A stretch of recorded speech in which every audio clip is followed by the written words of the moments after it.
Assalamualaikum warahmatullahi wabarakatuh. Perkenalkan, nama saya Erika dengan NIM 17612011561. Saya mahasiswa Universitas Muhammadiyah Tangerang dari Fakultas Ekonomi dan Bisnis S1 Manajemen.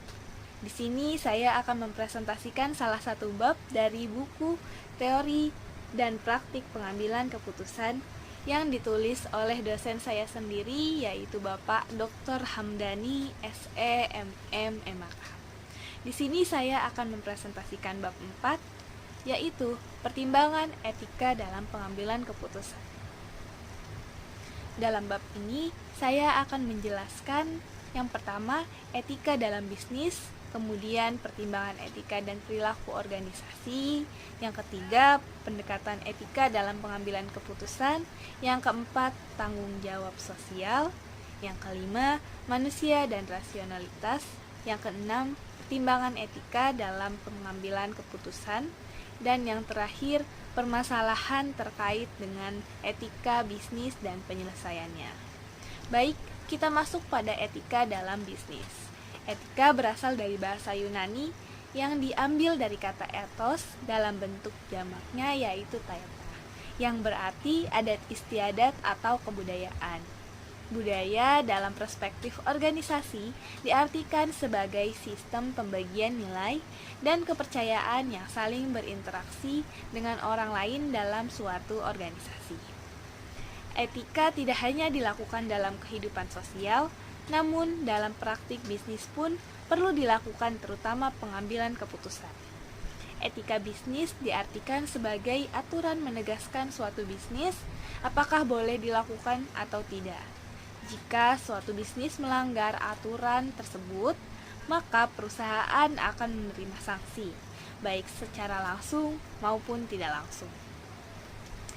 Kemudian ada pertimbangan etika dan perilaku organisasi. Pertimbangan etika dapat menjadi kriteria penting dalam pengambilan keputusan organisasi. Setiap pengambilan keputusan yang dilakukan oleh manajer harus mempertimbangkan etika. Terlebih lagi pada kondisi saat ini, etika mengalami kekacauan dan semakin pudarnya dalam praktik bisnis. Para pelaku bisnis cenderung mengabaikan etika, bahkan tidak sedikit yang melanggar nilai-nilai etika. Hal ini disebabkan oleh kompleksitas lingkungan sosial, ekonomi, politik, dan rendahnya pemahaman terhadap nilai-nilai budaya moralitas. Kemudian, pendekatan etika dalam pengambilan keputusan. Ada 4 pendekatan. Yang pertama, pendekatan manfaat, yaitu perilaku moral harus menghasilkan kebaikan bagi kelompok mayoritas, di mana setiap keputusan yang diambil selalu didasarkan pada nilai manfaat yang lebih besar dari 2 atau lebih keputusan yang diambil.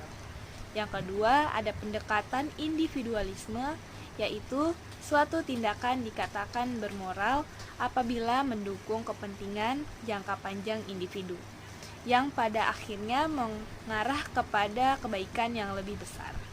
Kemudian pendekatan yang ketiga yaitu pendekatan hak-hak moral, yaitu pendekatan etika yang memandang bahwa keputusan moral adalah keputusan yang tidak melanggar hak asasi dari mereka yang dipengaruhi oleh keputusan-keputusan tersebut. Dan yang terakhir yaitu pendekatan keadilan, yaitu keputusan-keputusan moral harus memenuhi nilai keadilan, kewajaran, kesetaraan, dan tidak memihak. Kemudian ada tanggung jawab sosial. Tanggung jawab sosial lahir dari kesadaran moral individu dan organisasi dalam sebuah tindakan nyata untuk mencapai kesejahteraan. Pandangan ini didasarkan pada tanggung jawab organisasi terhadap pemenuhan kepentingan para stakeholder, baik direct stakeholder maupun indirect stakeholder. Pihak-pihak tersebut diantaranya kreditur, investor, akuntan publik, pemasok, karyawan perusahaan, Bapepam, underwriter, lembaga penilai, dan masih banyak yang lainnya. Kemudian, manusia dan rasionalitas. Teori ekonomi klasik menyatakan bahwa setiap keputusan manusia selalu mempertimbangkan aspek rasionalitas. Dalam artian, manusia selalu berusaha untuk memaksimalkan nilai utilitasnya. Teori ekonomi akan mendorong manusia untuk bertindak rasional, yang pada akhirnya dalam pandangan rasional akan mendorong terbentuknya proses pembuatan keputusan yang ilmiah dan rasional. Rasionalitas yang dibatasi menandakan bahwa tesis rasionalitas sesungguhnya dikalahkan oleh sejumlah keterbatasan, di antaranya ketidakmampuan manusia untuk mendapatkan, menguasai, dan mengelola pengetahuan serta informasi yang baik dan berkualitas setiap saat.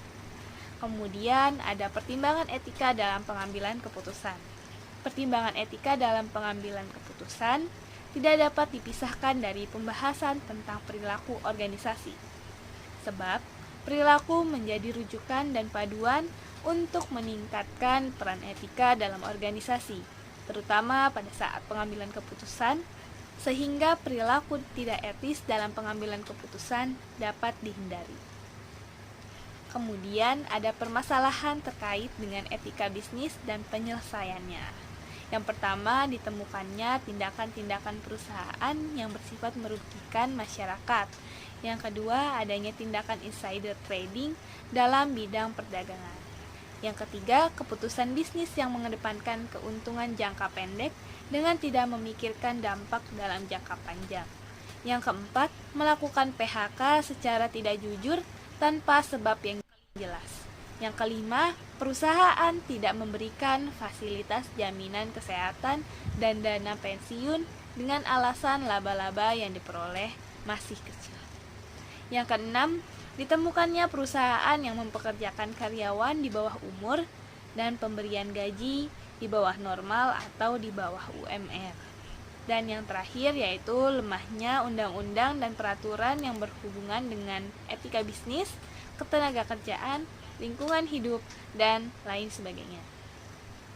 Baik, dalam presentasi kali ini saya dapat menyimpulkan etika merupakan dimensi moralitas yang berkaitan erat dengan adat istiadat dan kebiasaan yang telah diterima untuk dapat membedakan mana perilaku yang baik dan mana perilaku yang buruk. Sekian presentasi dari saya, kurang lebihnya mohon maaf.